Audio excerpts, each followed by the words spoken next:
Everyone, welcome back to a YouTube channel. तर आम्ही आता खूप दिवसानंतर, खूप महिन्यानंतर चाललो आहोत वज्रेश्वरीला. वज्रेश्वरी आमची कुलदेवी आहे.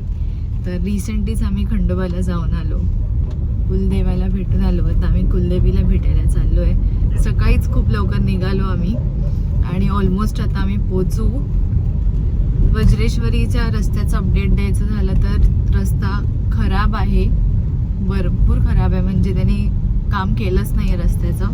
तर यायचं असेल तर तुम्ही मॅप्समध्ये पहिले बघून या, टायमिंग वगैरे सगळं चेक करून या. सो पुढे तुम्ही बघत राहा आम्ही देवीचं दर्शन कसं घेतो आणि तुम्ही पण दर्शन घ्या. तर आम्ही आता पोचलो आहोत वज्रेश्वरीला. ओटी घेतली आणि आता चालत चाललो आहोत. असं आहे वज्रेश्वरीचं देऊळ.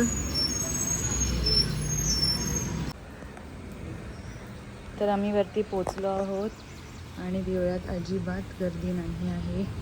मस्त खाली एकदम देऊळ. असे इथून स्टेप्स आहेत, ते वरती तुम्हाला चढायला लागतं आणि हे एंट्रन्स आहे. असा देवळाचा परिसर आहे.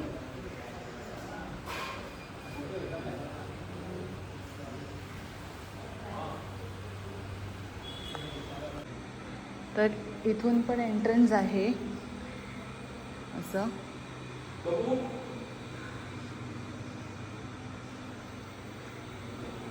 हे घ्या देवीचं दर्शन तुम्ही पण छानपैकी.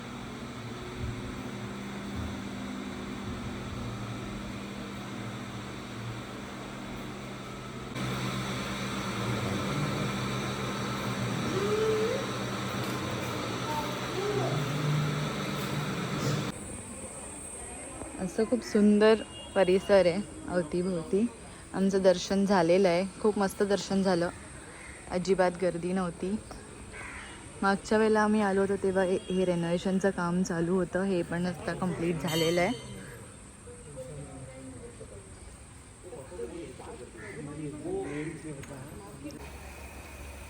तसंच देवळाच्या अगदीच बाजूला शंकरांचं पण मंदिर आहे.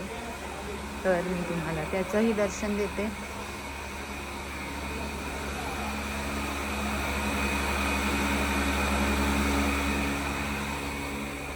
आणि आज शनिवार आहे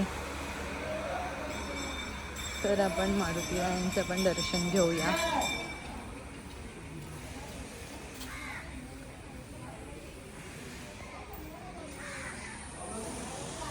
हे असं आपलं देऊळ आहे.